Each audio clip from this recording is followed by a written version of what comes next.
Oke, Assalamualaikum warahmatullahi wabarakatuh. Selamat siang. Kita masuk di pertemuan kedua tentang mata kuliah sejarah fisika.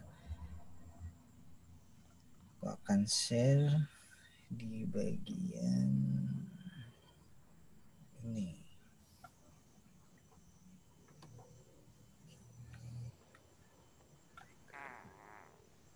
Sudah kelihatan kan ya? Ya Pak, kelihatan Pak.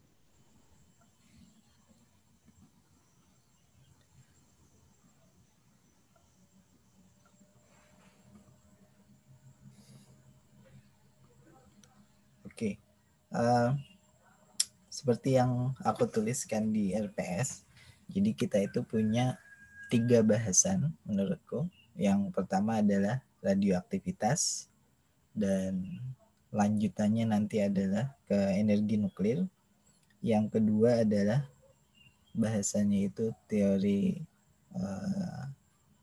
mungkin teori relativitas dulu. Nanti masuknya ujung-ujungnya sampai relativitas umum. Kemudian yang ketiga adalah teori kuantum. Jadi ujung-ujungnya ya tentang komputer, transistor, sama mungkin perkembangan yang akan datang seperti apa komputer kuantum dan selanjutnya. Nah, di tiga penemuan tersebut itu benar-benar merubah cara hidup kita. Yang pertama yang kita bahas adalah radioaktivitas. Jadi radioaktivitas jelas sekali karena dari sini muncul energi nuklir dan juga muncul bom nuklir. Jadi dua hal yang bertentangan dalam sisi penggunaan, yang satunya untuk perang, yang satunya untuk kemaslahatan kebutuhan energi kita bersama.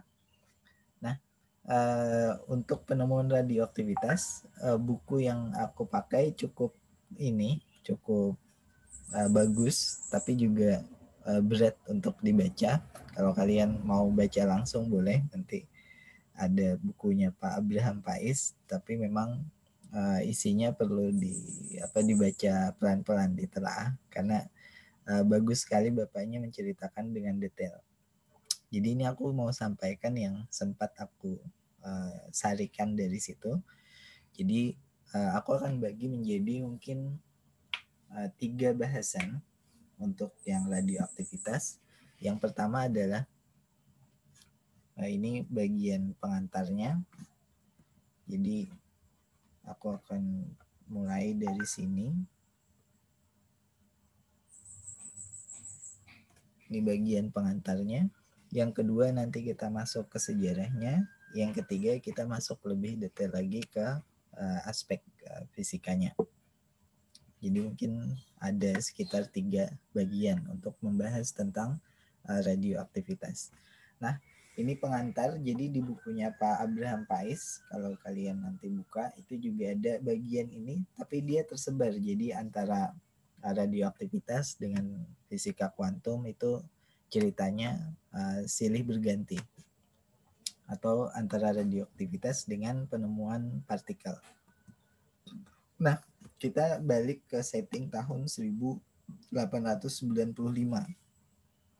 Jadi sekarang kan kita di 2000. Itu abad 21 berarti kita. 1900 itu abad 20. Jadi 1900 sampai ke 2000 itu abad 20. 2000 sampai 2100 itu abad 21. Jadi kita sekarang ada di abad 21. Nah, 1800 sampai 1900 itu abad ke-19. Jadi setting tahunnya sekarang ada di 1895 atau abad ke-19. Nah, di tahun itu belum ada teori relativitas dan kuantum. Jelas karena relativitas kan di 1905, kuantum juga di 1900. Yang pertama ditemukan atau yang menjadi pemicu dari penemuannya itu adalah sebenarnya Bapak Ronsen itu menemukan sinar X. Dan sinar X pun kebetulan ditemukan. Jadi bukan karena memang mencari ada sinar X, bukan. Nah, selanjutnya baru penemuan dari bahan yang mengemisikan satu sinar, yang tentu orang waktu itu kan belum tahu itu sinar apa, karena atom aja masih dianggap satu titik gitu, bukan terdiri dari inti atau elektron. Nah, jadi yang menemukan setelah itu adalah Becquerel. Nggak tahu aku spellingnya bener atau enggak, nanti bisa dicari. 4 bulan kemudian itu menemukan bahwa bahan uranium atau bahan waktu itu garam uranium itu secara spontan mengemisikan sinar misterius. Kenapa sinar misterius? Karena uh, plat film yang harusnya tidak kena hitam itu jadi hitam akhirnya. Tahu kan kalau plat film atau atau klise zaman dulu kan masih pakai klise kalau foto. Nah, sebelum foto itu kan ada plat-plat film kayak yang hasil sinar X gitu. Kalau kena radiasi dia akan garis hitam gitu. Nah, itu ada bahan uranium garam waktu itu yang digunakan sebagai fluorescence, karena untuk meneliti sinar X kan harus ada fluorescence ketika dia menumbuk itu kelihatan bercahaya gitu. Tapi yang dia temukan, yang Becquerel temukan justru sinar uranik yang disebut waktu itu kan sinar uranik misterius. Nah, pertanyaannya adalah apa sumber energinya? Jadi setiap kali ada satu fenomena, biasanya kita tanya ini sumber energinya berasal dari mana? Karena menjadi hukum kausalitas bahwa energi itu nggak bisa diciptakan atau dimusnahkan. Jadi selalu berubah dari satu bentuk ke bentuk yang lain. Artinya energi itu kekal. Nah, di sini pertanyaannya adalah dari mana energinya? Kalau kita sekarang mungkin memahami dari ini kan, dari perubahan massa inti. Nanti dari perubahan massa itu ada energinya gitu. Kayak proses fisi misalnya atau proses fusi. Tapi mereka waktu itu kan belum tahu, belum ada EMC kuadrat. Kemudian beberapa minggu lagi sebelum penemuan sinar X itu memang di New Zealand Ernest Rutherford, ini Bapak Rutherford yang terkenal, dia mengklasifikasikan sudah 2 jenis sinar radioaktif, yaitu yang dia sebut sinar alfa dan sinar beta. Nah, ini jadi cerita tentang penemuan itu bukan berjalan satu arah, tapi bisa jadi banyak orang yang terlibat dan dalam waktu yang hampir berdekatan menemukan hal yang mungkin sama, tapi waktu itu masih dilihat berbeda, jadinya diberi nama berbeda. Nah, kita masuk ke 1898, baru Ibu Marie Curie yang masuk di sini. Si muda publikasi bahwa radioaktivitas adalah sifat individual atom tertentu. Dalam hal ini yang beliau teliti adalah thorium. Jadi kalau sinar X itu kan bukan sifat dari atom tertentu, karena dia berkas elektron dengan kelajuan tertentu kemudian ditabrakkan ke bahan logam, kemudian muncul sinar yang menghitamkan plat. Nah, itu kalau sinar X. Tetapi kalau radioaktivitas ini kayak bahan serbuk garam misalnya garam uranium tadi, ketika dibiarkan begitu saja dia sudah memancarkan satu sinar. Nah, Ibu Marie Curie bersama suaminya, yaitu Pierre, itu menggunakan radioaktivitas untuk menemukan unsur baru. Artinya kalau asumsinya bahwa radioaktivitas itu adalah sifat individual, berarti kalau ada bahan lain yang juga menghitamkan plat tadi, berarti ini atom yang baru gitu. Jadi menemukan unsur baru kan, ceritanya kayak gitu. Kalau dia bukan sifat individual, berarti kita nggak bisa bilang itu unsur yang baru. Mungkin itu dari campuran bahan apa. Nah, tapi asumsinya waktu itu bahwa radioaktivitas adalah sifat individual dari atom tertentu atau thorium yang diteliti. Nah, karena itu sifat individual, asumsinya berarti kalau ada bahan lain yang juga menghitamkan plat, itu berarti juga bahan radioaktif, yaitu polonium dan radium. Itu penemuan unsur baru akhirnya. Jadi cerita seperti ini menunjukkan ke kita bahwa asumsi atau yang aku sering bilang kalau di kelas itu model itu dibuat oleh kita gitu. Jadi bukan berarti model itu selalu benar. Ada kalanya nanti kita harus merevisi modelnya. Tapi dari model itu kita bisa ambil satu kesimpulan. Misalnya kesimpulannya adalah ya ini tadi bahwa untuk radioaktivitas ada unsur baru yang bisa ditemukan. Dan memang polonium dan radium itu memiliki sifat radioaktif. Nah, tahun 1898 juga, ini belum tahun 1900, Rutherford sudah pindah ke McGill University di Montreal. Dan yang ditemukan oleh bapaknya adalah pancaran dari thorium itu hilang setengahnya setelah 1 menit.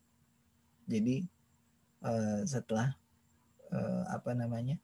berkurang intensitasnya setelah 1 menit. Dan itu kan di zaman itu orang belum tahu. Dan aneh juga, kenapa ya gitu. Bayangkan gini, sinar X itu cuman bersinar X-nya itu kalau ada elektron yang sengaja dinyalakan, ditumbuhkan ke logam. Itu baru muncul sinar X. Tapi bahan ini didiamkan begitu saja, memancarkan satu radiasi yang bisa menghitamkan plat film tadi. Dan intensitasnya ternyata ditemukan berkurang setelah 1 menit. Jadi kalau kalian bayangkan setting pengetahuan saat itu, jangan bayangkan kita yang sudah tahu sekarang dari textbook segala macam, tapi bayangkan saat itu hal yang sangat menarik gitu. Ada satu bahan yang karakteristiknya seperti ini. Dan itu jadi berita yang booming di koran-koran, maksudnya jadi bahan pembicaraan di media massa gitu. Kayak pertunjukan sulap lah istilahnya. Nanti diadakan di satu kota ini bahan radioaktifnya tadi bukan uranik ray-nya tadi, sinar uranik itu terus ditunjukkan pengaruhnya ke bahan lain. Jadi sesuatu yang istilahnya akhirnya jatuhnya ke daerah yang entertain bagi orang-orang gitu. Kalau sekarang kan kita sudah biasa aja, nggak ada yang menggunakan itu untuk mengentertain, misalnya di pasar, di keramaian, nggak ada. Penemuan magnet juga gitu. Jadi dulu itu tahun 1800-an atau 1700-an magnet itu juga dipakai untuk entertain orang-orang di pertunjukan sulap. Jadi digunakan di keramaian untuk memperlihatkan, misalnya dia taruh magnet di bawah meja kemudian bisa gerak-gerak sendiri besi yang di atas gitu. Itu kan sudah satu hal yang aneh gitu bagi orang di tahun 1800-an atau 1700-an, aku lupa. Jadi awal mulanya penemuan scientific ya, ini bukan teknologi, ini scientific pure. Kita nggak tahu teknologinya apa. Yang jelas mereka nggak tahu waktu itu ini mau diaplikasikan kemana, jelas nggak tahu. Mereka hanya melihat ada bahan tertentu yang aktivitasnya seperti itu, kemudian curious gitu, pengen tahu ini penjelasannya bagaimana. Orang-orang yang sains populer lah istilahnya, itu akan menggunakannya untuk mengentertain sekaligus mengedukasi kan khalayak ramai bahwa ada loh bahan seperti ini gitu yang cukup aneh. Dan teorinya pun belum terbentuk, jadi nggak tahu itu gara-gara tadi kan energinya dari mana. Kemudian ketemu lagi ini yang sifat baru, pancarannya intensitasnya hilang setelah 1 menit setengahnya gitu. Nah, Bapak Rutherford kita kenal juga tentang penelitiannya kan tentang yang terkenal itu hamburan ketika memodelkan atom kan, bahwa di inti atom ada apa gitu, model inti atom. Nah, beliau juga menulis 3 buku, 2 diantaranya tentang radioaktif. Jadi jangan dikira yang kita baca di textbook itu hanya itu pekerjaan bapaknya gitu, juga banyak yang lain. Jadi kalau kita buka bukunya ternyata bapaknya juga meneliti ini gitu. Jadi banyak. Bahkan Becquerel pun sebelum beliau terkenal dengan penemuan bahan radioaktifnya itu, atau Ronson kalau nggak salah, sebelum terkenal dengan penemuan bahan radioaktif itu bidangnya adalah termodinamika. Karena di zamannya 1800, di zamannya 1700 itu setelah Newtonian, setelah gelombang elektromagnetik itu Yang tren menjadi penelitian adalah tentang termodinamika, tentang heat, kalor, perpindahannya, perubahannya menjadi gerak segala macam. Jadi satu figur saintis, fisikawan katakanlah gitu, tidak meneliti di satu bidang saja. Memang curiosity-nya bisa di macam-macam bidang. Toolsnya sama, toolsnya adalah matematika.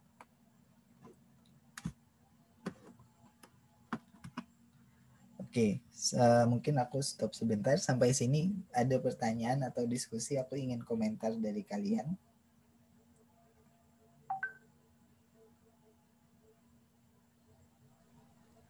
Misi, Pak. Mau tanya, Pak. Diskusi. Kedengaran nggak, Pak? Iya, Pak. Pelan.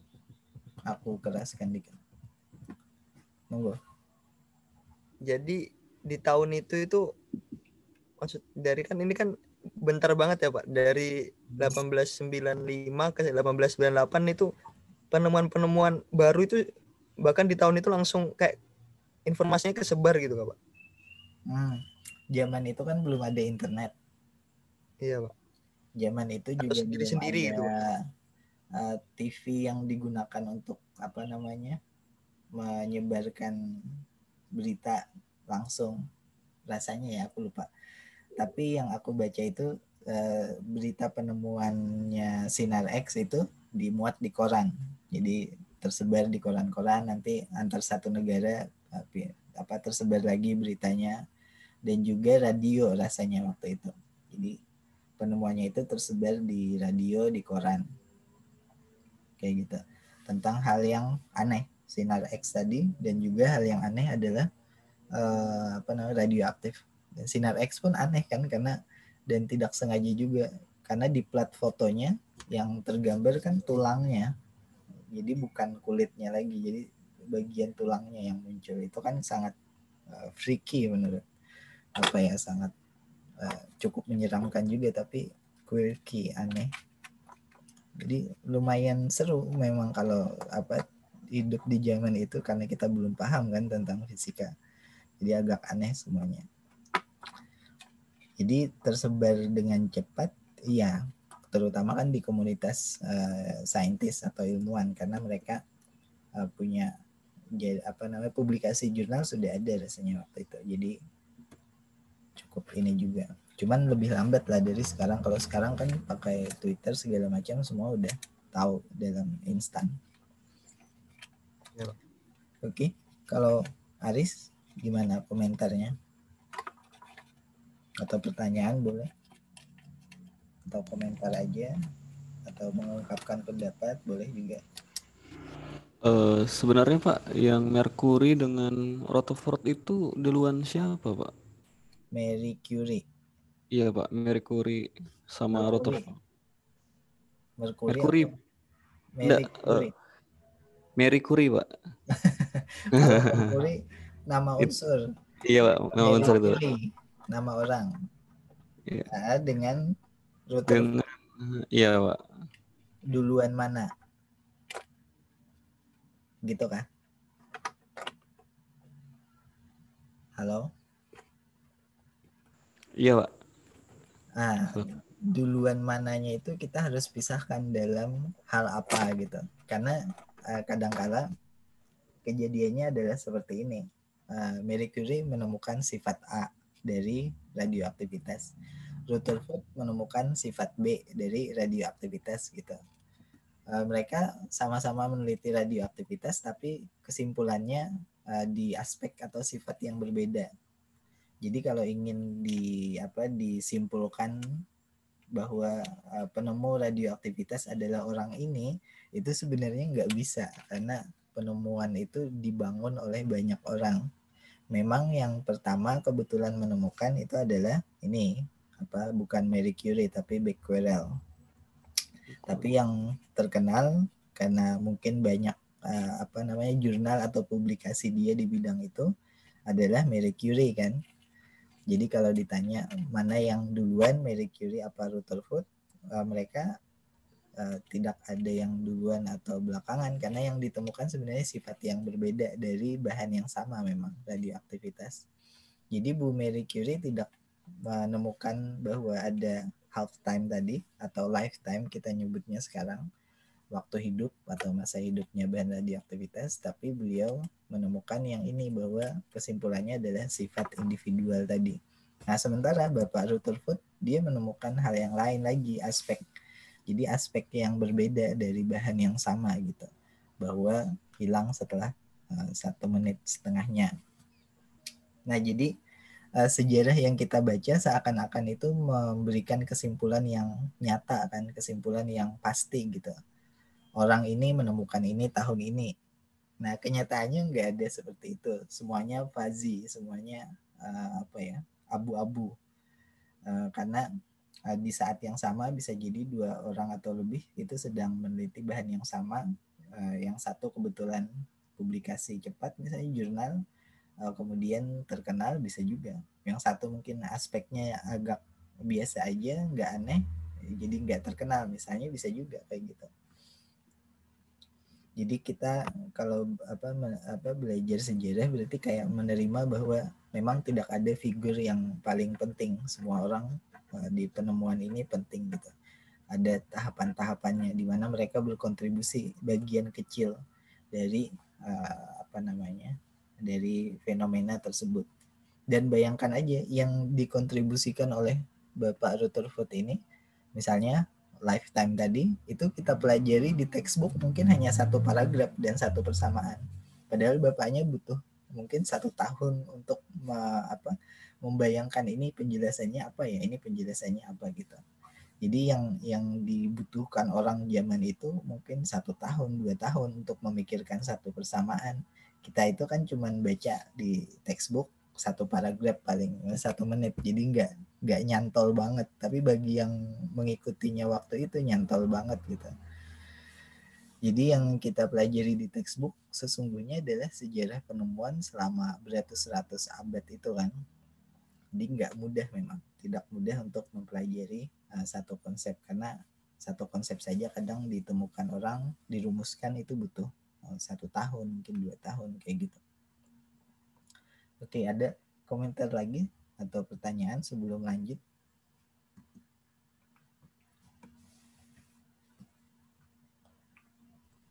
Sudah, Pak. Oke, kita lanjut ya.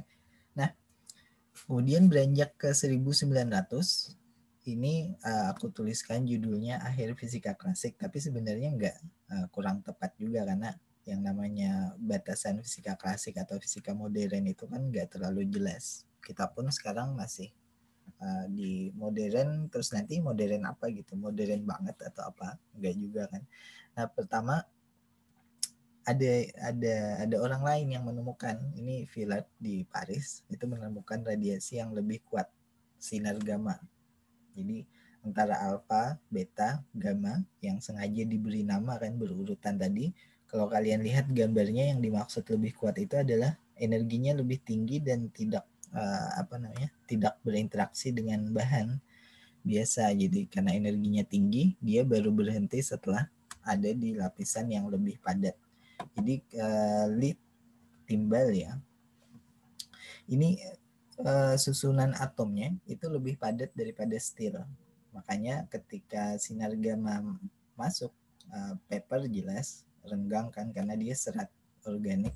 Steel lumayan tapi nggak terlalu padat di dalamnya. Lead lebih padat, berarti kan massa jenisnya harusnya lebih tinggi nih. Itu yang terhenti adalah sinar gamma.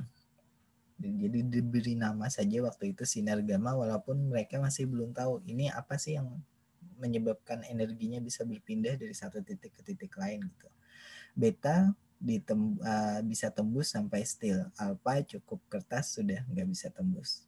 Jadi kalau kita sekarang mungkin penjelasannya gampang, kita baca aja 1-2 kalimat gitu. Oh, alpha itu proton, neutron gitu, helium, inti helium, beta itu elektron, gamma itu foton energi tinggi. Terus kita bisa paham kan. Tapi waktu itu orang masih belum punya konsep inti atom seperti apa, orang masih belum punya konsep bahwa beta itu sebenarnya elektron misalnya, gamma itu sebenarnya gelombang elektromagnetik dengan energi tinggi, mereka belum tahu itu.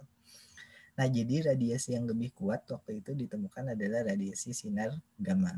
Nah, tahun 1900-an juga kalau kita mau settingkan kejadiannya, itu adalah penemuan teori kuantum, walaupun ini nggak terkait ya apa dalam hal penelitian mereka nggak saling nyambung satu sama lain, tapi ujung-ujungnya nanti nyambung karena teori kuantum dipakai juga di analisa inti.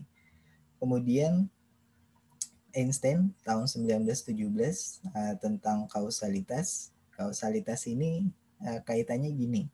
Jadi pada saat orang membahas tentang bahan radioaktif, peluruhannya itu, atau itu istilah kita sekarang ya, bahan radioaktif itu di atom yang mana yang energinya atau yang dia berubah sehingga sehingga menjadi waktunya setengah, apa yang kalimatnya, kausalitas itu adalah ketidakmampuan kita untuk memprediksi apa yang menyebabkan apa, kayak gitu. Jadi yang dimaksud kausalitas di sini adalah kemampuan untuk memprediksi apa yang menyebabkan apa. Nah, masalahnya adalah peluruhan radioaktif yang half time tadi itu prosesnya adalah proses acak. Jadi kita nggak tahu atom mana yang meluruh duluan. Jadi prosesnya benar-benar acak. Jadi pada saat teori itu diajukan, peluruhan bahwa ada atom yang meluruh dengan acak, maka yang membahas adalah kausalitas. Yang membahas kausalitas maksudnya adalah Bapak Einstein. Kenapa Bapak Einstein tidak suka dengan teori-teori yang menghantam atau menggugurkan kausalitas? Karena seperti yang kalimat beliau yang terkenal adalah Tuhan tidak bermain dadu gitu. Jadi idenya Bapak Einstein adalah semuanya itu berada dalam perumusan yang pasti, bukan acak atau random. Pasti ada rumusnya. Kalau kuantum belum menunjukkan ada rumus, berarti teori kuantum tidak lengkap. Itu kesimpulannya Bapak Einstein. Nah, di sini di proses peluruhan radioaktivitas, kita juga nggak bisa menentukan, tidak ada rumus atau mana yang akan meluruh lebih dulu. Semuanya terjadi secara acak. Nah, di sini juga beliau mengkritik tentang kausalitasnya mana gitu, nggak ada. Berarti teori tentang radioaktivitas mungkin belum lengkap gitu. Bahkan sampai akhir akhir masa hidupnya Bapak Einstein juga masih mengusung konsep kausalitas. Yang terakhir yang kejadian yang cukup ramai di dunia fisikawan itu adalah kausalitas di bidang teori kuantum, atau lebih persisnya adalah di bidang entanglement. Jadi satu keadaan yang entangled itu kausalitasnya hilang. Nah, Bapak Einstein juga protes di situ dan mengajukan satu eksperimen. Dan waktu itu tahun 30-an eksperimennya belum bisa dilaksanakan. Pada saat tahun 70-an Bapak Einstein udah meninggal sayangnya, 80-an eksperimen itu bisa dilaksanakan dan ternyata tidak ada kausalitas. Jadi sekali lagi diruntuhkan pijakan kita bahwa ada penyebab sesuatu. A menyebabkan B, B menyebabkan C. Itu kan biasa di kehidupan kita sehari-hari. Tapi di dunia fisika, di daerah radioaktivitas, di daerah kuantum yang kayak tadi, kausalitas itu rusak gitu, nggak ada lagi. Jadi makanya Bapak Einstein tidak senang karena kayak mengawang-awang akhirnya. Ini berarti kata Bapak Einstein teori kita tidak lengkap gitu. Walaupun teori yang dibentuk saat itu tentang entanglement, tentang radioaktivitas, itu sudah menunjukkan kesesuaian dengan hasil eksperimen. Kemudian di 1927 perkembangan selanjutnya adalah bahwa Bapak Dirac juga menteorikan bahwa peluruhan spontan yang terjadi gitu pada bahan radioaktif ini, jadi tanpa dipicu. Jadi kata spontan di sini artinya khusus, jadi dia tidak perlu dipicu oleh bahan lain. Nah, itu spontan. Begitu saja melepaskan radiasi. Tidak perlu dipanaskan dulu, tidak perlu ditumbuhkan dengan elektron lain atau partikel lain, tapi dengan spontan melepaskan radiasi. Nah, apakah seluruh unsur memiliki waktu paruh? Jadi itu pertanyaan orang-orang saat itu, jangan-jangan tidak hanya bahan radioaktivitas nih yang punya unsur waktu paruh, yaitu separuh waktu dia energinya berkurang turun gitu, atau di separuh waktu dia akan terurai menjadi partikel lain. Di tahun 1920-an fisikawan atau ilmuwan saat itu sepakat jawabannya tidak. Namun perkembangan yang baru di ini teori quantum field theory atau teori medan kuantum, Grand Unified Gate itu tahun 70-an bisa jadi gitu. Bisa jadi semuanya punya waktu paruh. Misalnya elektron. Elektron yang kita anggap stabil bisa jadi ada waktu paruhnya gitu. Neutron misalnya kita anggap stabil bisa jadi ratusan ribu tahun kan. Jadi teorinya bisa dalam hitungan waktu yang sangat panjang, ratusan ribu tahun misalnya, itu meluruh jadi apa. Nah itu apakah semua unsur memiliki waktu paruh. Nah di tahun 1901 itu Becquerel dan Pierre Curie, yaitu dua orang yang pertama tadi berinteraksi dengan bahan radioaktif, itu melaporkan juga bahwa mereka mengalami rasa tidak nyaman dari terpapar unsur radioaktivitas. Jadi bahayanya bahan radioaktif tidak diketahui di awal. Jadi orang belum tahu kan ini bahayanya apa. Bahkan bahaya kalau sekarang kita nyebutnya bahayanya stokastik gitu, ke arah sel tubuh kita itu stokastik. Mereka belum tahu, itu belum ada teori ke arah sana. Jadi di laboratorium mungkin kurang perlindungan segala macam, mungkin akhirnya setelah bekerja dengan bahan radioaktif jadi cepat lelah, bisa, itu salah satu ciri-cirinya. Mual itu ciri-ciri yang lain, atau kulit terasa terkelupas bagi yang dekat gitu, itu ciri lain juga. Nah perbedaannya antara bahan radioaktif yang dipancarkan tadi, yang dia memancarkan satu sinar alfa, beta, gamma, itu kalau kalian lihat di gambar ini kelihatan jelas bedanya. Di dalam medan magnet homogen, yang medan magnetnya itu tembus ke arah bidang gambar, maka partikel alfa itu dibelokkan ke atas atau ke sisi atas ya, aku nyebutnya ke atas. Ini masuk ke bidang gambar medan magnetnya, ini yang gambar di kanan bawah. Sementara yang beta dibelokkan ke bawah. Gamma diteruskan tanpa ada pembelokan. Nah, orang saat itu sudah tahu bahwa medan magnet itu menyebabkan partikel bermuatan mengalami gaya jika partikel tersebut bergerak. Nah, ini kan partikel nih bergerak. Ini partikel bergerak tapi dia mengalami gayanya ke atas. Ini partikel bergerak mengalami gaya ke bawah. Nah, kalau asumsinya tadi adalah bahan radioaktif ini adalah aktivitas dari inti atom, maka berarti di dalam inti atom ada muatan negatif, nih beta, karena dia bergerak ke bawah itu kan negatif, berarti muatan positif. Jadi di dalam inti atom yang stabil itu ada muatan negatif dan ada muatan positif. Buktinya apa? Buktinya di peluruhan radioaktif keluar sinar beta yang muatannya negatif. Oh, berarti sinar beta berasal dari inti atom tadi kan. Berarti di dalam inti atom ada muatan negatif. Masuk akal kan, negatif positif saling mengikat kuat di dalam inti, baru di luarnya nanti baru itu atom di luarnya, misalnya elektron yang lain kah, kayak gitu. Nah, ini konsep yang dipakai di saat itu gitu. Oke, sebelum aku lanjut harus ada komentar dulu nih supaya seru, kita nggak hanya satu arah. Ada komentar atau pertanyaan, boleh silakan di pembahasan yang tahun 1900-an.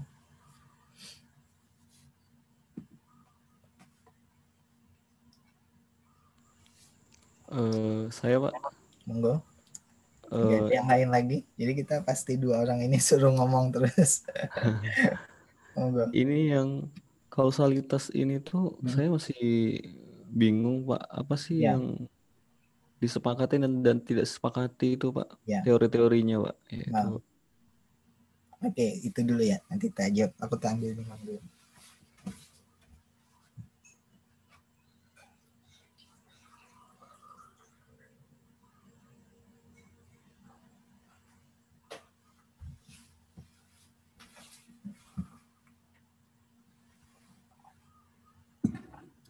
Oke, kausalitas tadi ada A itu menyebabkan B.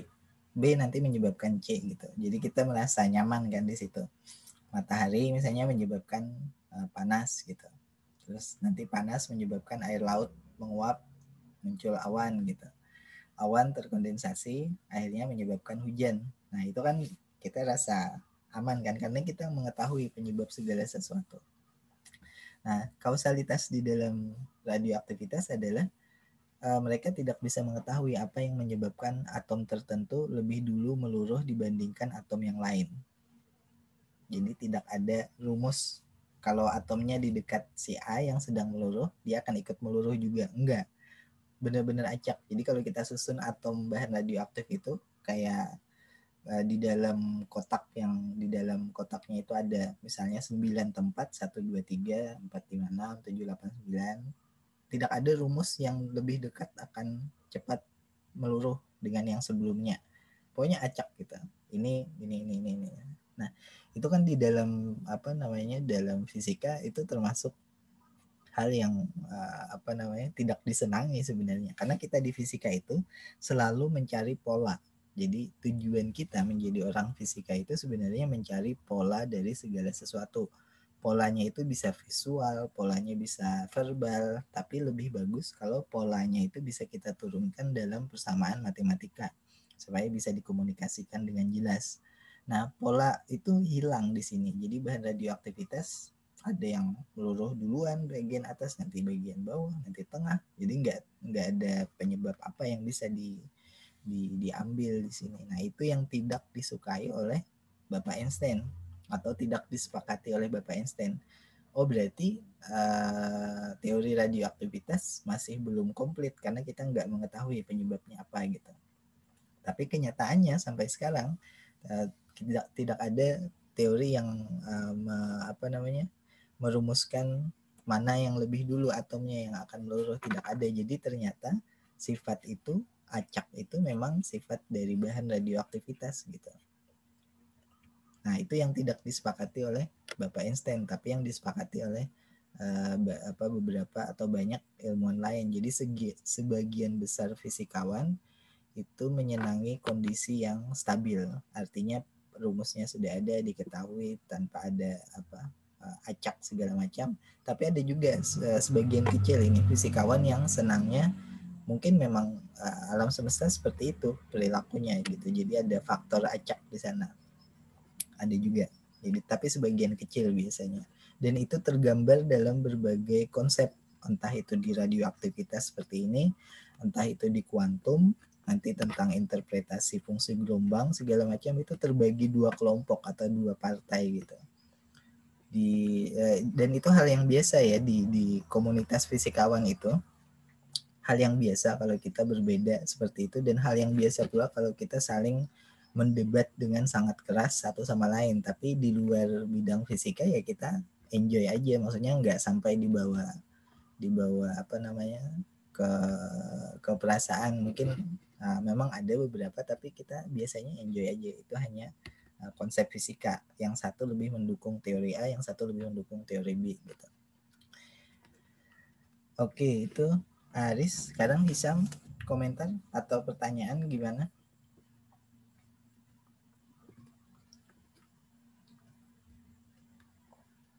Assalamualaikum.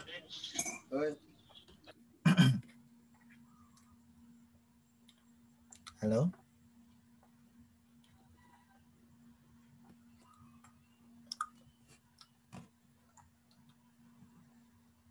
Pak.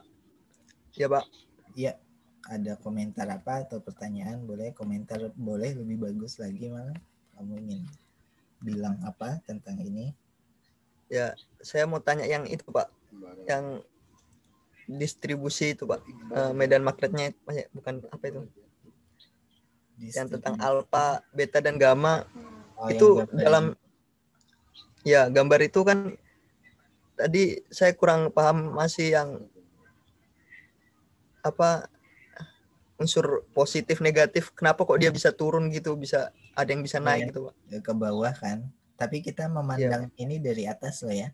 Kalau mau lebih real, kita melihatnya dari atas, jadi ini sebenarnya ke kanan, ini sebenarnya ke kiri.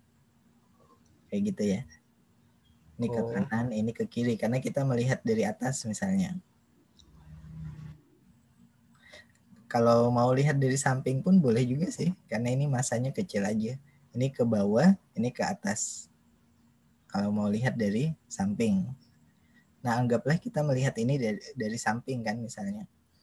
Ini ada medan magnet nih, jangan lupa kalau ada silang kayak gini, itu berarti medan magnet yang masuk ke bidang kertas. Jadi medan magnetnya masuk ke bidang kertas.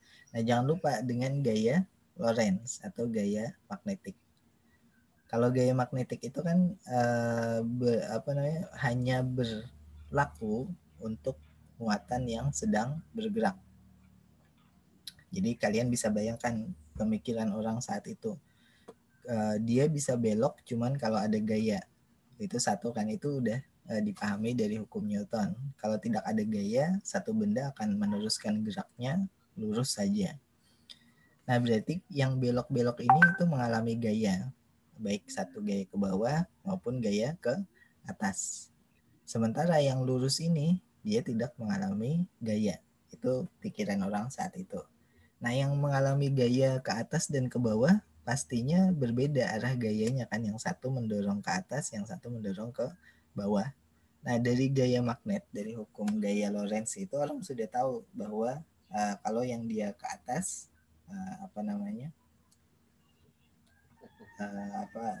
Q V cross B itu berarti dia Q-nya muatannya positif. Kalau yang ke bawah berarti Q muatannya negatif. Itu kan perumusannya. Jadi V di-crosskan dengan B. Kalau V itu kan ke arah kanan nih. B-nya kan ke dalam bidang gambar. Jadi V cross B berarti V ke sini, cross B ke sini kan. Jadi diputar kayak gini, tentu gayanya arahnya ke atas. Nah, makanya itu muatan yang positif. Tapi kalau muatannya negatif, jangan lupa arah gayanya akan berkebalikan. Jadi V cross B ke atas, tapi karena muatannya negatif, jadi gayanya ke bawah. Nah, ini. Jadinya orang menduga bahwa radioaktivitas yang merupakan sifat dari inti itu tadi, itu di inti berarti terdapat partikel muatannya positif dan partikel yang muatannya negatif. Dan karena mereka jarak ininya beda, lihat radiusnya ya, kalau aku bilang ini radiusnya cuma sampai segini, lingkarannya sementara ini sampai segini, berarti ada yang lebih berat, ada yang lebih ringan, itu istilahnya. Jadi yang satu lebih ringan karena itu cepat dibelokkan, yang satu lebih berat karena itu lebih lembab kan, makanya dia lambat dibelokkan. Nah, itu dugaan orang-orang di saat itu gitu. Gimana menurut kalian?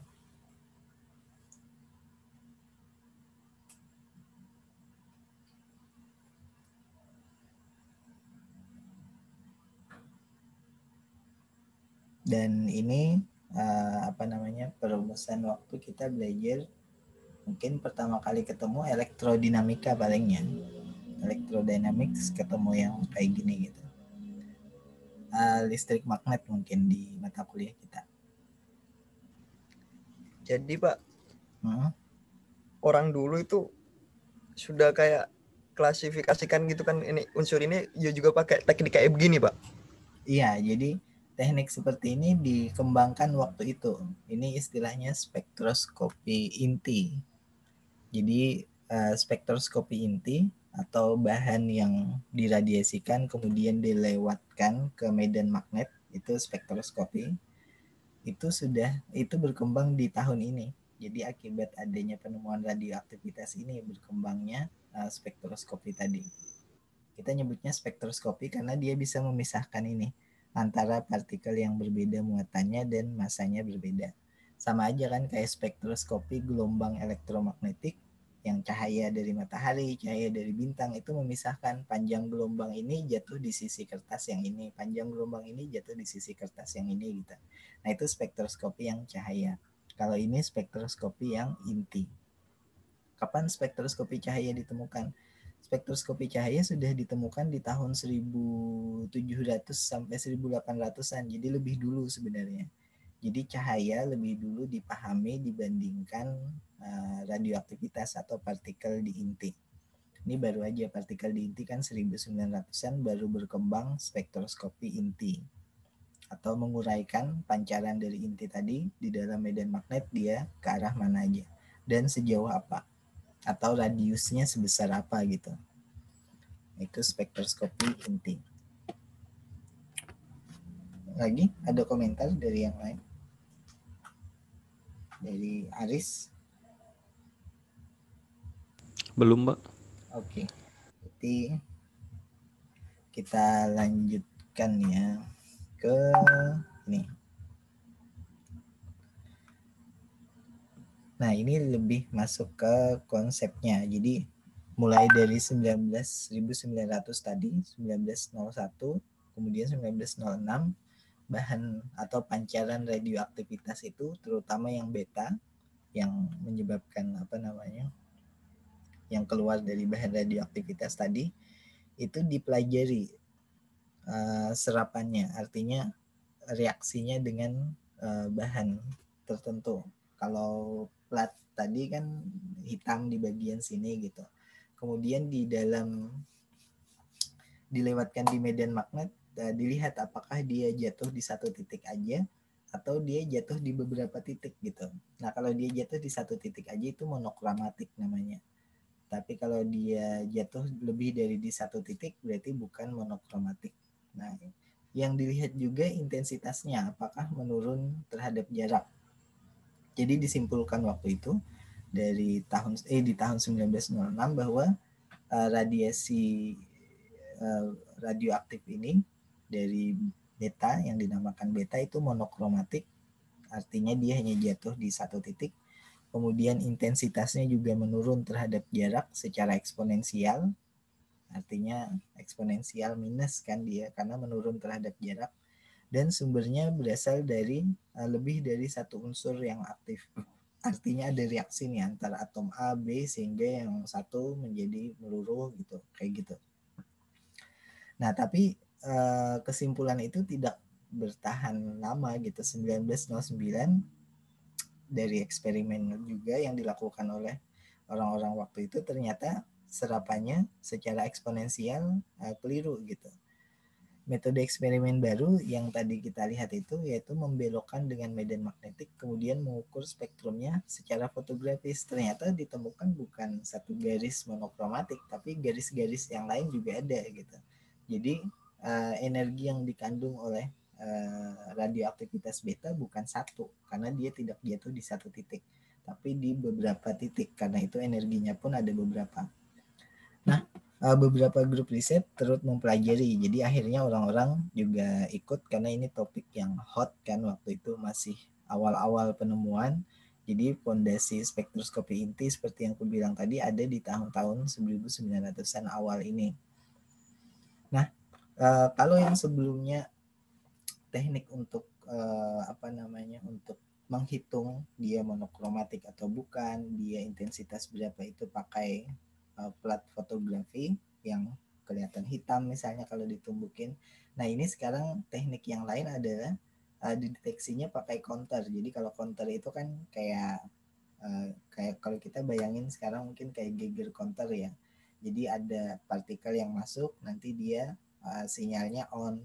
Kalau nggak ada partikel, sinyalnya off kayak gitu. Jadi benar-benar lebih akurat lagi sekarang. Tidak hanya melihat di gambar, tapi melihat per masuknya ada berapa gitu.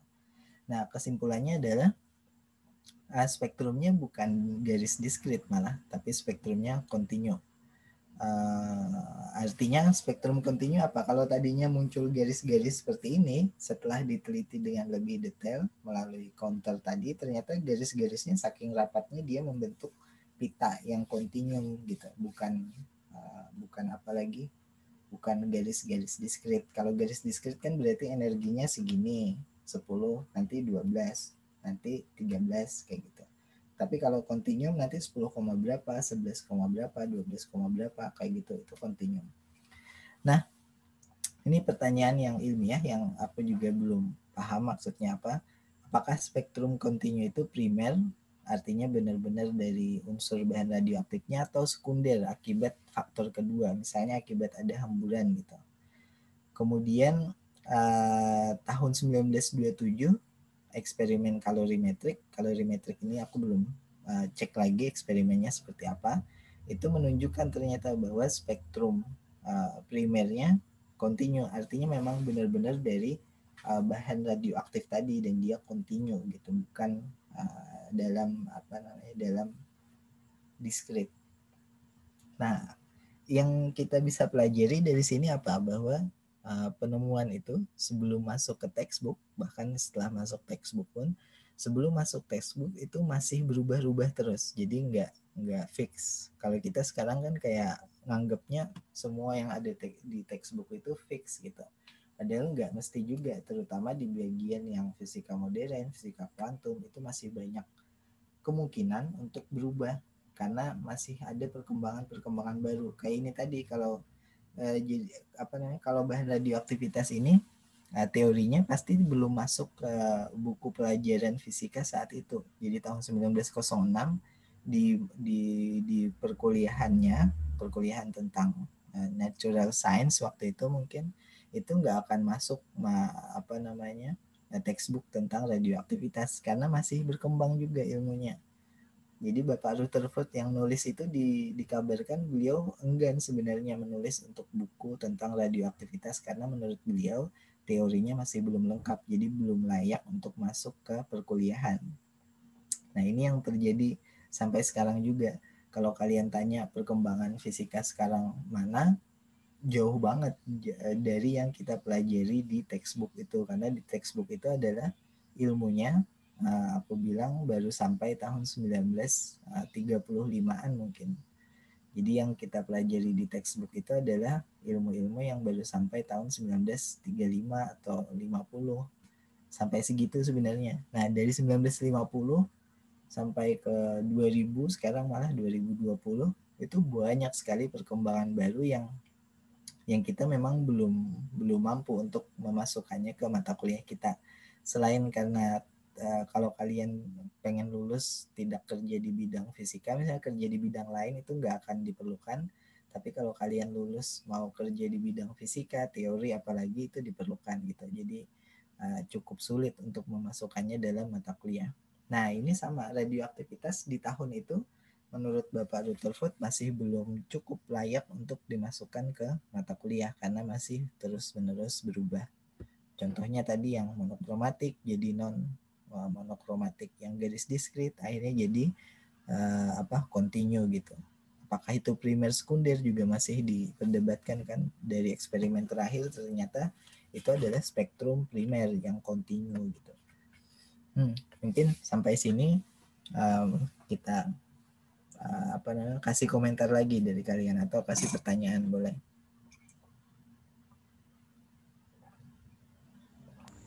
Saya Pak, Hmm. saya masih penasaran Pak dengan eksperimen Rutherford Pak. Yang saya tahu kan tadi eksperimen Rutherford itu menggunakan medan elektromagnetik Pak ya, medan listrik dan medan magnet, iya Pak ya, untuk mendapatkan arah dari gamma, alpha dan beta Pak ya. Terus? Nah, apakah sebelum eksperimen menggunakan medan listrik dan medan magnet itu ada kah Pak untuk membuktikan alpha dan beta dan gamma itu Pak?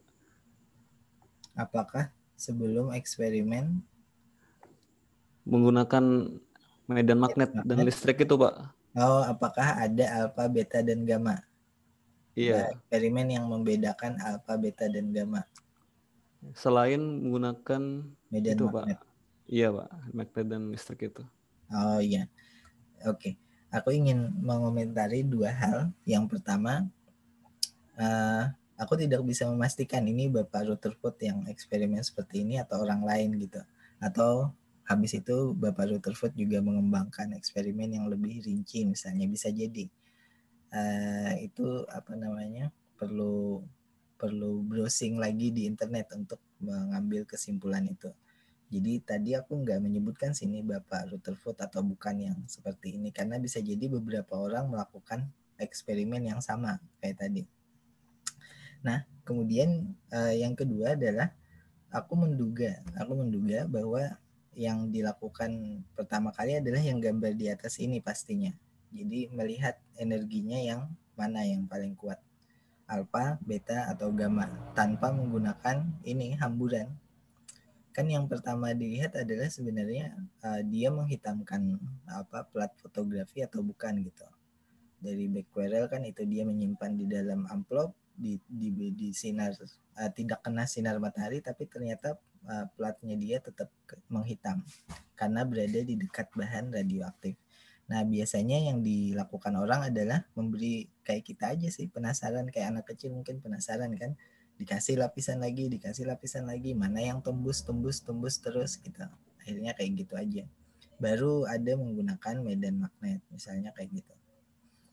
Tapi siapa yang melakukan terlebih dahulu atau siapa yang merancang peralatan yang lebih komplit, nah itu aku belum telusuri. Kalau kalian penasaran boleh ditelusuri, ditambahkan aja di slide-nya ini gitu. Itu bagus untuk informasi yang selanjutnya.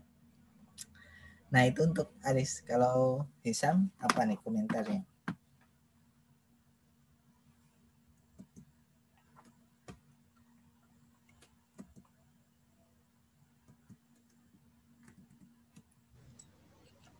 Saya komentar soal itu Pak, kayak kan mematahkan temuannya orang yang sebelumnya gitu kan Pak. Jadi dari yang ketiga kali eksperimen itu pas yang mereka bilang bahwa ini keliru, berarti langsung yang digunakan itu yang terbaru gitu Kak Pak? Atau yang paling siapa yang menggunakan apa? Mungkin itu pertanyaannya. Siapa yang menggunakan sama menggunakan apa? Jadi ketika misal ini di tahun 1914 ini kan Pak, terakhir ini kan dia menyebutkan bahwa spektrumnya itu kontinu gitu kan Pak? Iya. Berarti kan mereka langsung menerima gitu Kak semuanya Pak, diterima bahwa spektrumnya itu kontinu gitu Pak, jadi tidak perlu ada eksperimen lanjutan gitu kan Pak? Ya, itu aja. Iya Pak. Ya, jadi kebiasaan kita di komunitas ilmiah adalah ketika ada orang yang bilang bahan, misalnya satu fenomena A ini gara-gara B, maka kebiasaan kita di komunitas ilmiah adalah ingin melakukan sendiri. Jadi bukan mempercayai begitu saja, ingin melakukan sendiri. Dan itu terjadi sampai sekarang. Jadi kalau misalnya grup riset di Amerika menemukan A, pasti grup riset yang di tempat lain, Eropa misalnya, langsung beli alatnya itu atau langsung bikin alat mereka juga, terus mereka lakukan eksperimen yang sama, mereka menemukan hal yang sama atau enggak gitu. Nah, sama sih waktu itu kalau ada teknik baru pasti mereka akan di grup riset yang lain, di laboratorium yang lain, mereka akan bikin alat yang serupa dengan teknik yang serupa, terus mereka cek, mereka temukan hal yang sama atau bukan, terus mereka publikasikan di jurnal. Jadi publikasi jurnal itu biasanya ada satu yang pertama yang mengklaim bahwa ini bukan diskrit, misalnya kontinu. Bagi orang-orang yang membaca saat itu, publikasi itu jadi bahan mereka untuk bikin alat yang sama gitu di laboratorium mereka. Mereka melakukan eksperimen, terus mereka catat temuan mereka, apakah temuannya itu sama juga dengan publikasi yang pertama tadi atau beda. Nah, kalau biasanya sama-sama terus, berarti diterimalah jadi kesepakatan umum gitu, jadi kesepakatan para ilmuwan. Dan biasanya yang eksperimen itu mereka akan menuliskan persamaannya kah, atau polanya seperti apa, atau hukumnya seperti apa, prinsipnya. Nah, itu yang nantinya akan dipakai di eksperimen selanjutnya. Jadi di fisika tidak ada yang aku bilang biasanya itu demokrasi, itu enggak ada. Di tempat di fisika itu adanya adalah pembuktiannya harus bisa dibuktikan orang lain. Jadi klaimnya satu orang harus bisa dibuktikan oleh klaimnya yang lain gitu. Nah, itu cara komunitas ilmiah berkembang ya seperti itu kayak gitu. Jadi tidak ada apa namanya kayak debat kusir yang politik itu, nggak ada yang satu bilang A, yang satu bilang B, datanya apa nggak jelas, definisi mereka juga beda, itu nggak terjadi di komunitas ilmiah. Kita benar-benar memakai definisi yang harus persis sama gitu. Maksud continue di jurnal A itu apa? Harus sama dengan continue di jurnal B. Discrete maksudnya di jurnal A yang pertama tadi apa? Harus sama dengan definisi discrete di jurnal B gitu. Baru orang-orang bisa menerima akhirnya. Oh, memang ya seperti ini akhirnya sifat yang bahan radioaktif gitu. Oke. Aku harap bisa memberikan gambaran ya tentang penemuan ilmiah. Nah, kita sebenarnya tinggal satu slide aja lagi. Kemudian aku tuliskan di sini cabang baru sains fisika inti. Jadi dari radioaktivitas muncullah atau berkembanglah teori tentang fisika inti. Jadi radioaktivitas itu kan fenomena yang didapat secara makroskopik gini kan, kita lihat platnya menghitam lah, kita lihat dari kalorimetriknya dapat nilai lah, ini berapa kalori energi yang menumbuk gitu. Tapi sebenarnya asal muasalnya adalah ternyata di dalam inti atom. Jadi tahun 1912 itu inti atom belum settle, di dalamnya itu ada neutron, di dalamnya itu ada proton, itu belum settle di pikiran orang-orang waktu itu, atau diteorikan belum. Kita aja kan yang kita udah lahir, kita baru lahir aja udah nerima gitu, ada elektron, proton, neutron gitu, diajarin di SD. Tapi waktu itu mereka belum tahu. Rutherford cuma mengetahui bahwa peluruhan alfa itu fenomena inti. Bahkan dia menganggap beta dan gamma itu bukan dari inti gitu, karena dia tahu beta itu kan elektron. Elektron bukan ada di inti. Bagi Rutherford kan seperti itu dengan eksperimennya yang hamburan itu. Akhirnya dia memberikan satu model bahwa beta itu dan juga gamma karena netral tadi itu akibat dari ketidakstabilan distribusi elektronik. Beta karena dia muatan negatif. Masa muatan negatif keluar dari inti? Kalian nggak aneh nggak sekarang bahwa peluruhan beta itu sebenarnya teorinya sekarang dari inti kan? Tapi dia beta itu kan muatannya negatif. Kok bisa muatan negatif keluar dari inti? Padahal inti kan muatannya positif kan? Nah, itu yang ditolak oleh Bapak Rutherford. Berarti kalau beta negatif, nggak mungkin dia dari inti gitu.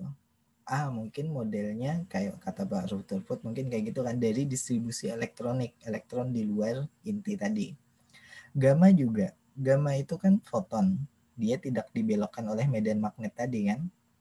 Foton itu sudah diketahui waktu itu karena udah ada Bapak Planck, udah ada Bapak Einstein yang menteorikan bahwa foton itu dilepaskan dari perpindahan elektron di kulit atom. Bapak Bohr kan waktu itu. Oh, berarti sinar gamma ini juga bukan dari inti tapi dari distribusi elektronik. Nah, itu teorinya Bapak Rutherford. Nah, tapi orang yang berbeda mungkin menyimpulkan yang berbeda. Ini aku kita lihat tuh penemuannya di bawah.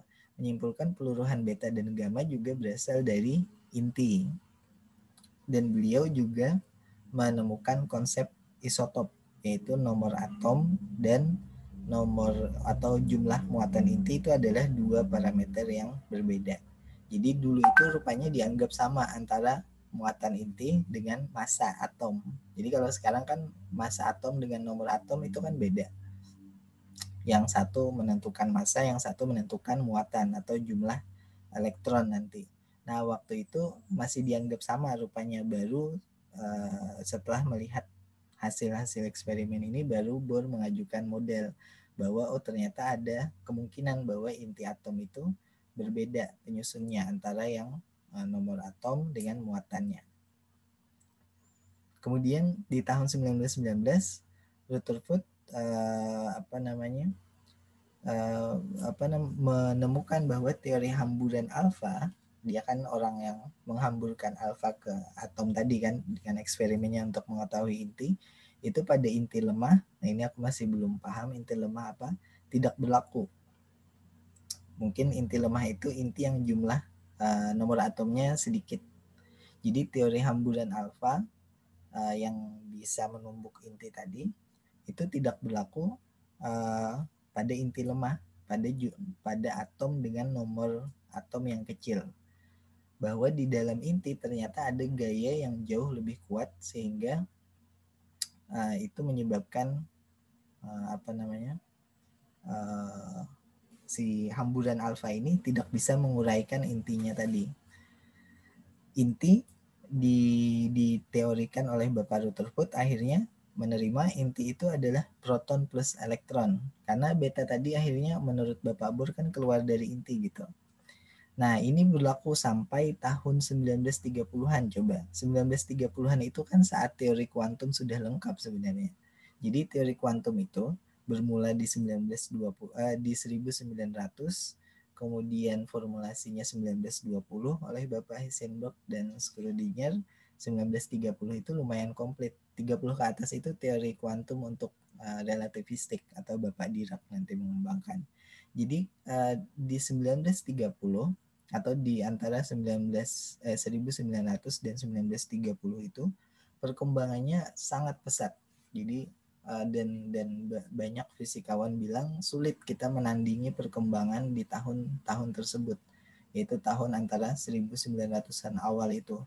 Karena kenapa? Pertama, tahun 1905 relativitas khusus, 1900 fisika kuantum, 1915 atau 16 aku lupa relativitas umum, 1920 sampai 30 teori kuantum, dan juga di akhir 1930-an 1930-an akhir itu maksudnya 1937, 38, 39 gitu, teori peluruhan beta akhirnya komplit gitu, bahwa di dalam inti itu bukannya ada elektron, bukan, tapi ada proton, ada neutrino, ada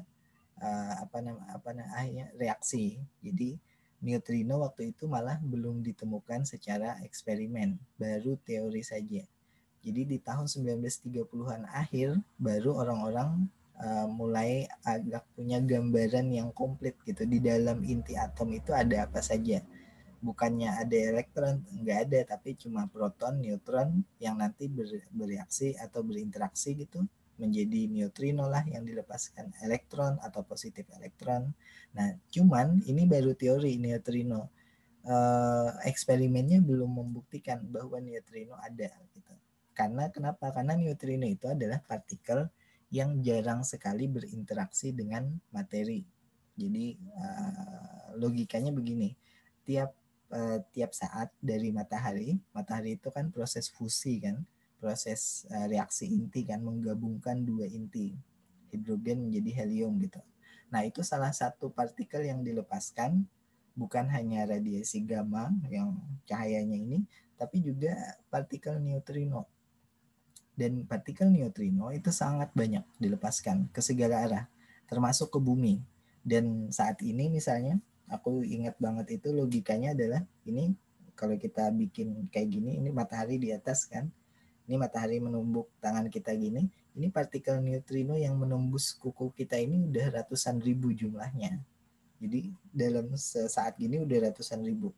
Kenapa kita nggak merasakan? Karena neutrino jarang sekali berinteraksi dengan materi biasa, saking lemahnya interaksi. Jadi bukan masalah ukuran ya. Di dalam fisika itu pada akhirnya bukan masalah ukuran yang menyebabkan seseorang merasakan sesuatu atau enggak, tapi interaksinya. Jadi walaupun ukurannya besar, kalau gaya interaksinya kecil nggak akan dirasakan. Nah, neutrino ini gaya interaksinya sangat kecil dengan partikel lainnya, proton, neutron, elektron. Jadi dia bisa tembus kuku kita, tembus ke ke bumi, kemudian keluar lagi dari bumi. Itu neutrino. Jadi tembus begitu saja, tidak berinteraksi apapun, tidak dihalangi oleh apapun, dan saking sulitnya dideteksi, tahun 30-an belum ditemukan. Rasanya neutrino itu ditemukan tahun 60 atau 70, lupa. Nah, padahal neutrino itu adalah salah satu partikel yang menjadi syarat untuk memahami radioaktivitas atau peluruhan beta tadi. Jadi benar-benar ini bukan hal yang mudah, walaupun aplikasinya bisa bisa diaplikasikan saat itu. Tahun itu kan 30-an toh. Tahun 30-an, 40-an orang sudah mulai memikirkan energi yang dilepaskan oleh inti apa bisa dipakai untuk bom atom gitu. 45 dipakai, kemudian tahun 50-an masih ada percobaan bom atom dan seterusnya. Tapi belum tentu kita memahami ada partikel neutrino, tapi bisa dipakai teknologinya akhirnya. Nah, mungkin itu jadi tahun 19-an sampai 30-an itu orang masih belum paham di inti itu ada apa. Yang diduga waktu itu adalah di inti ada proton dan ada elektron. Kenapa ada elektron? Karena radioaktivitas beta yang keluar adalah beta atau muatan negatif tadi yang muatannya sama dengan muatan elektron. Jadi kalian bisa bayangkan betapa perkembangan bidang fisika itu nggak mesti linear gitu. Yang satu nanti menyebabkan yang satu. Misalnya termodinamika menyebabkan kuantum nanti menyebabkan relativitas. Enggak, semuanya jalan paralel bareng. Ada yang senang meneliti relativitas, ada yang senang meneliti kuantum, ada yang senang meneliti radioaktivitas. Tapi di antara mereka ini muncul figur-figur besar yang memang memang rasa ingin tahunya tinggi, kemudian juga punya kemampuan untuk melakukan analisa yang dia tidak dibatasi oleh bidang apapun. Jadi kayak Bapak Einstein kan, dia bisa aja masuk di relativitas, bisa masuk di kuantum, bisa masuk di masalah laser kemarin yang kita belajar fisika modern segala macam. Kemudian ada Bapak Rutherford, ada Bapak Fermi itu juga membahas statistika kan dia, statistika Fermi-Dirac, tapi juga membahas partikel elektron, fermion misalnya, membahas juga neutrino, keluruhan beta, jadi macam-macam. Oke, komentar dari kalian atau pertanyaan silakan.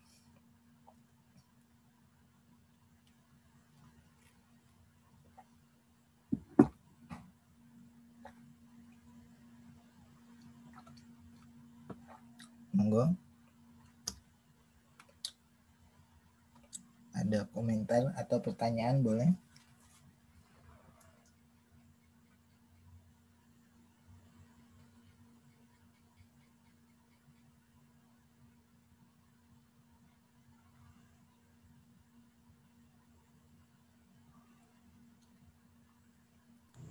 Saya, Pak.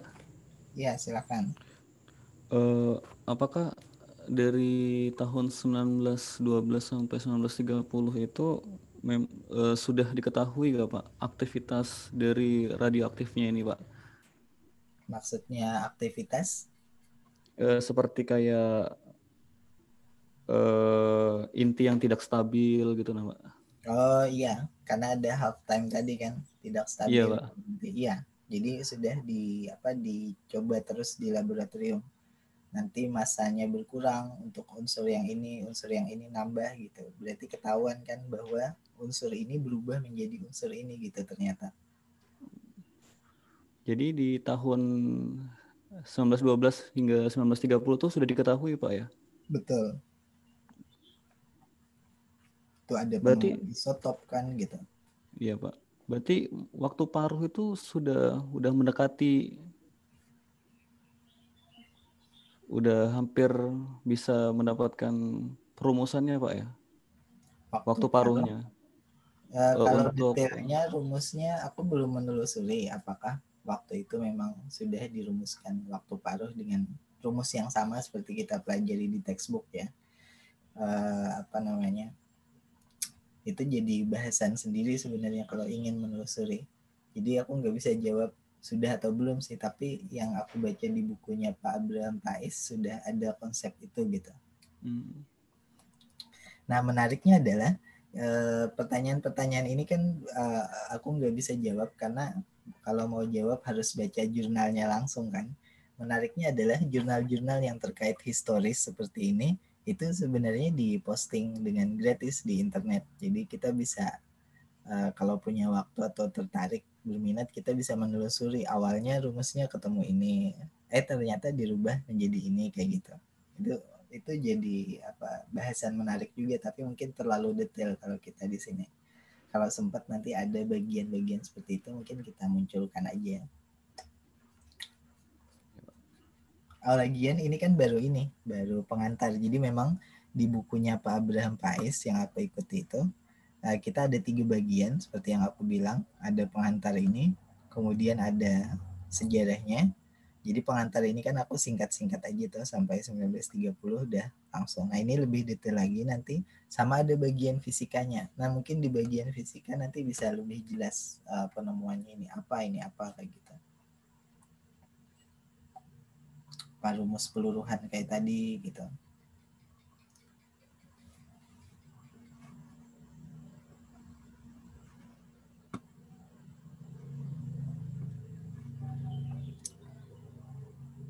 Oke. Yang lain. Hisam.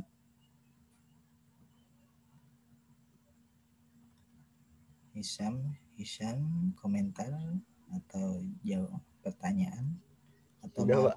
kali punya Aris. Sudah, Pak. Hah? Jangan sudah, harus ada sekarang karena kita cuma bertiga. Kamu harus punya sesuatu untuk mengomentari atau mau nanya. Apa itu?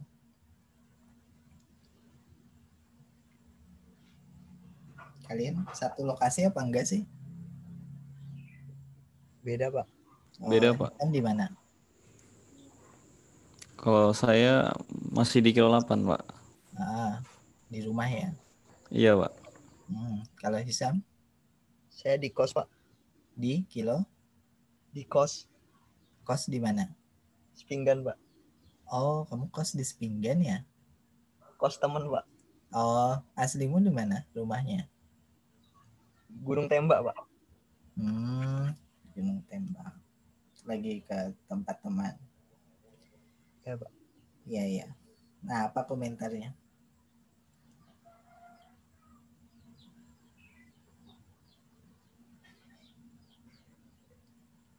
Saya bukan apa sih, Pak. Saya mikir kayak bahasan di sejarah fisika ini jadi bikin kita kayak menerima yang salah gitu, nah, Pak. Iya, betul. Jadi pikiran saya jadi ini yang saya anggap sudah benar itu jadi kacau sekarang. Kacau gitu, Pak. Itu bagus. Karena kebanyakan dari kita sekarang itu sudah pede banget kan. Ini pasti benar nih persamaan gini gitu. Padahal itu bukan sifatnya orang fisika. Jadi sifatnya orang fisika itu selalu mempertanyakan satu persamaan. Ini mungkin salahnya di sebelah mana ya? Ini mungkin nggak bisa cocok lagi diterapkan di bidang lain sebelah mana ya? Nah harusnya kita kayak gitu paradigmanya. Bukan malah, oh ini pasti persamaan ini nih, cocok untuk ini. Nah itu keliru padahal. Jadi memang disebutkan juga oleh Pak Abraham Pais ketika membahas sejarah fisika seperti ini, kita akan dibawa untuk menelusuri sisi-sisi yang keliru dari penemuan ini. Jadi jalan yang salah lah, kayak orang tersesat gitu. Kayak mau ke pasar atau mau ke Samarinda misalnya, tersesat dulu ke Kariangau lah, tersesat dulu ke ITK misalnya, masuk ke hutan lindung, baru nanti kita jalan arah yang benar. Nah, begitulah yang terjadi dengan dengan semua fisikawan. Jadi fisikawan itu jangan anggap mereka menemukan satu teori yang benar itu satu malam atau dapat wangsit dari mana gitu. Kayak Einstein gitu kan, dapat ide misalnya waktu jalan kaki misalnya dia menemukan, enggak, dia sudah memikirkan itu sejak lama. Jadi sudah memodelkan yang keliru, yang ini oh enggak cocok, oh dimodelkan lagi yang ini oh enggak cocok gitu. Dan itulah kehidupan sebenarnya para fisikawan. Jadi bukan berpijak pada sesuatu yang pasti kita itu. Kalau ini aku bicara tentang fisikawan ya, bukan seperti yang kita ngajarin untuk teknik menjadi seorang engineer, bukan. Menjadi seorang fisikawan itu merumuskan prinsip-prinsip di alam semesta ini kan. Nah, ini yang terjadi dengan para fisikawan di seluruh dunia. kadang ikut ke jalan yang salah, yaitu tadi kan nanti benar lagi, nanti keliru lagi di sini, nanti benar lagi, terus saja kayak gitu. Tapi justru yang bikin enjoy di situ sebenarnya, karena yang tadi awalnya salah, akhirnya kita tahu oh iya ya benernya nanti kayak gini gitu. Bahkan kadang sudah debat dengan keras dengan peneliti A di negara mana, ini peneliti B di negara mana, kayak Stephen Hawking kan debat dengan misalnya Leonard Susskind misalnya, yang satu mendukung teori black hole itu tidak melepaskan informasi, yang satu mendukung teori black hole itu melepaskan informasi. Debat panjang, nanti muncul hasil eksperimen, ketahuan akhirnya yang benar yang ini gitu. Ya nggak masalah, tapi seru gitu karena ternyata oh yang benar yang ini ya, atau yang ini yang keliru gitu. Jadi mengalami sendiri.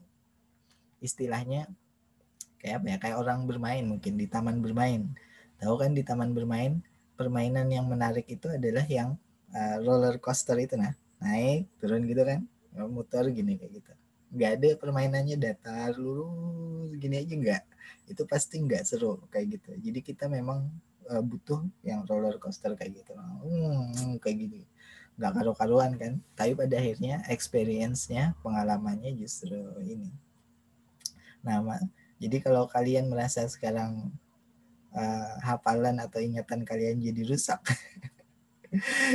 harap nanti dibenerin lagi di ujung perkuliahan. Nanti kan kita ketemu yang benar tuh, nanti yang kalian ingat itu. Tapi experience-nya mungkin kita akan mengalami seperti yang dialami oleh fisikawan di masa itu, ketidakpastian, malah itu membangkitkan rasa ingin tahu kita kan. Ada sesuatu yang belum terpecahkan gitu, misterius. Nah, curiosity itu yang sebenarnya memicu para fisikawan untuk terus meneliti, karena orang fisika itu memang orang yang selalu pengen tahu dan tidak mudah menerima. Jadi kalau kalau mudah menerima dengan teori baru, kayaknya itu bukan ciri-ciri fisikawan. Jadi orang fisikawan itu selalu skeptical, dia selalu masa sih bener, tunjukkan dong penurunannya kayak apa, coba aku turunkan sendiri gitu, bener nggak aku lakuin sendiri, atau aku eksperimen sendiri di labku ketemu hal yang sama nggak ya. Itu tipikal orang fisika ya kayak gitu. Aku nggak bicara orang teknik ya, kalau orang teknik kita kan tinggal pakai aja nih prinsip fisika apa, ada problem apa di masyarakat, kita pakai, kita bikin alat ini gitu. Nah itu orang teknik. Tapi tipikal orang fisika ya itu tadi, coba sendiri, walaupun sudah jelas itu prinsip dasar gitu, tapi ya dicoba aja gitu. Bahkan ada penelitian yang meneliti tentang gugurnya pasir jadi tumpukan pasir itu. Nah, tumpukan pasir kan kalau digugurkan jadi tumpukan gitu kan. Nah, itu ada penelitian khusus tentang itu. Jadi dia punya laboratorium sendiri, dia jadi profesor di bidang itu.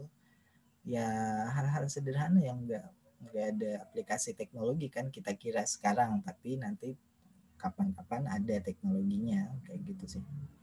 Jadi nggak masalah sih kalau kalian merasa sekarang malah merusak, apalagi kamu mau lulus ya.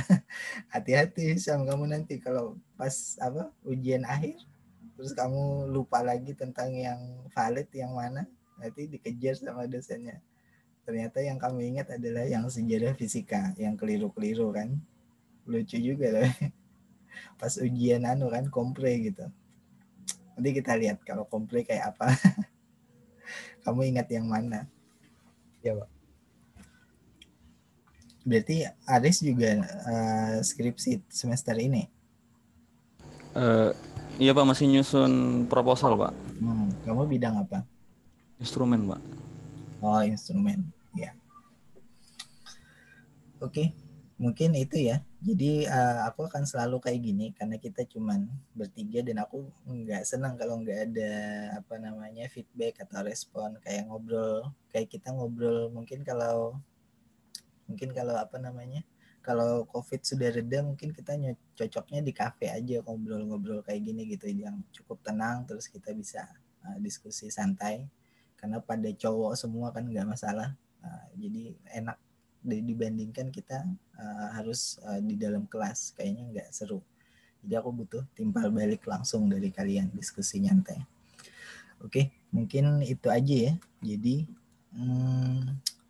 aku stop sharing, terus ini rasanya aku rekam tadi.